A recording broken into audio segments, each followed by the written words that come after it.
Assalamualaikum warahmatullahi wabarakatuh.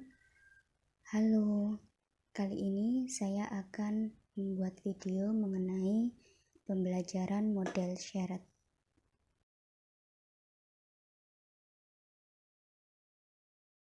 Sebelum kita membahas mengenai video pembelajaran model syarat, perkenalkan, nama saya Anis Yusandita, NIM 1886206000021 dari Prodi Pendidikan Guru Sekolah Dasar, Fakultas Psikologi dan Ilmu Pendidikan, Universitas Muhammadiyah Sidoarjo.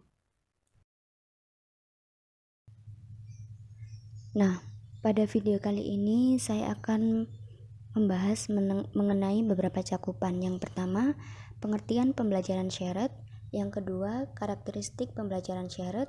Yang ketiga, kelebihan pembelajaran syarat. Yang keempat, kekurangan pembelajaran syarat.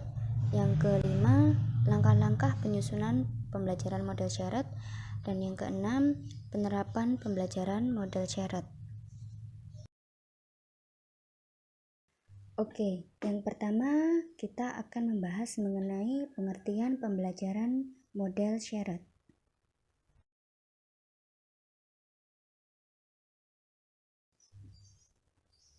Pengertian pembelajaran model syarat. Jadi, model pembelajaran syarat biasa sering disebut dengan model pembelajaran berbagi. Menurut Fogarty tahun 1991, halaman 44 sampai dengan 46, model pembelajaran terpadu tipe syarat adalah bentuk perpaduan pembelajaran akibat adanya ide atau konsep dari dua mata pelajaran yang saling tumpang tindih. Sementara menurut Pratiwi tahun 2013, model pembelajaran syarat adalah suatu pendekatan belajar mengajar yang menggabungkan dua mata pelajaran dengan melihat konsep, sikap, dan keterampilan yang sama. Nah, jadi teman-teman, dari pernyataan para ahli tersebut dapat kita ambil kesimpulan bahwa pembelajaran model syarat adalah suatu model pembelajaran yang saling menggabungkan mata pelajaran satu dengan mata pelajaran lainnya dengan memperhatikan aspek dari segi konsep, sikap, dan keterampilan. Oke, selanjutnya kita akan membahas mengenai karakteristik dari pembelajaran model syarat. Mari kita simak berikutnya. Jadi teman-teman, karakteristik pembelajaran model syarat ada 3.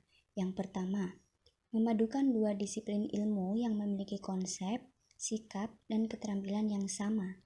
Yang kedua, memiliki disiplin komplementer, di mana disiplin ini saling mengisi atau memenuhi antar dua mata pelajaran.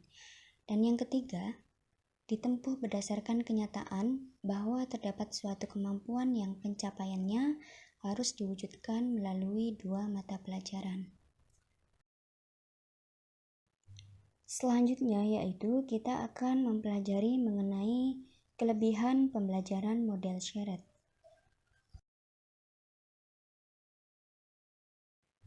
Nah, beberapa kelebihan yang dimiliki oleh pembelajaran model syarat antara lain, yang pertama, siswa lebih mudah dalam memahami konsep. Yang kedua, guru dapat meningkatkan pengalaman belajar siswa melalui kerjasama dengan siswa lainnya.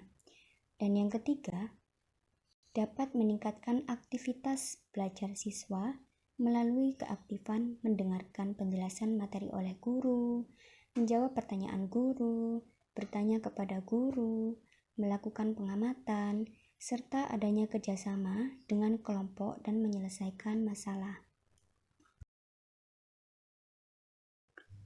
Nah, setelah kita melihat kelebihan mengenai pembelajaran model syarat, sekarang kita akan mengulas mengenai kekurangan pembelajaran model syarat. Jadi teman-teman, kekurangan pembelajaran model syarat ada 2. Yang pertama, memerlukan waktu yang lama dalam merencanakan model pembelajaran syarat dengan guru mata pelajaran yang berbeda. Dan yang kedua, membutuhkan sebuah adanya kerjasama antar guru mata pelajaran yang berbeda. Hal ini ditujukan agar dapat menemukan konsep yang saling tumpang tindih, di mana hal ini membutuhkan komunikasi yang lebih serius dan mendalam mengenai pembelajaran model syarat.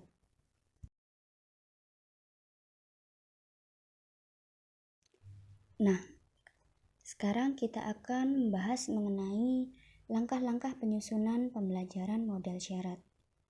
Berikut adalah penjelasannya.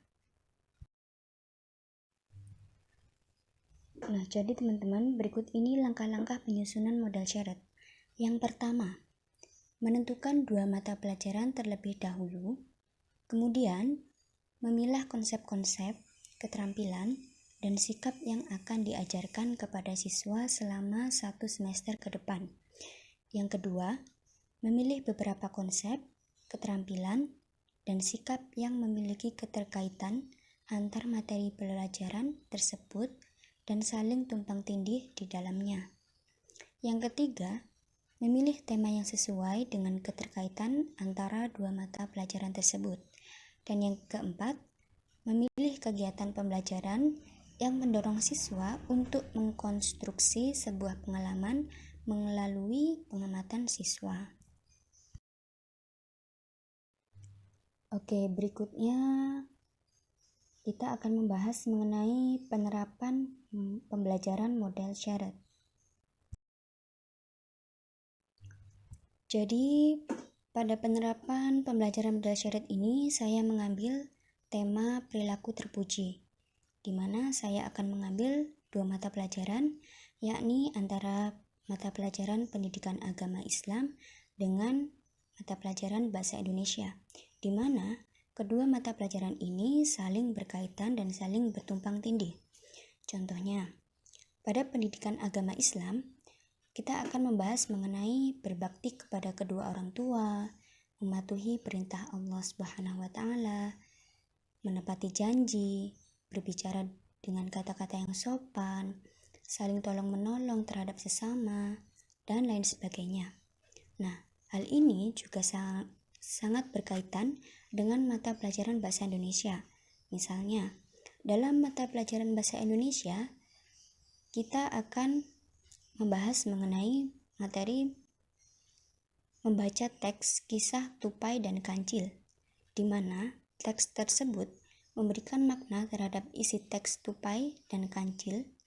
Contohnya, pada teks tersebut menggambarkan bahwa kancil suka menolong.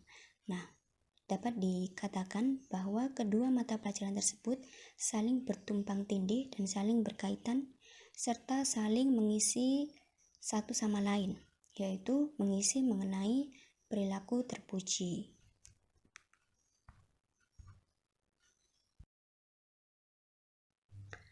Oke, terima kasih telah memperhatikan dan menyimak mengenai PPT pembelajaran model syarat. Terima kasih. Wassalamualaikum warahmatullahi wabarakatuh.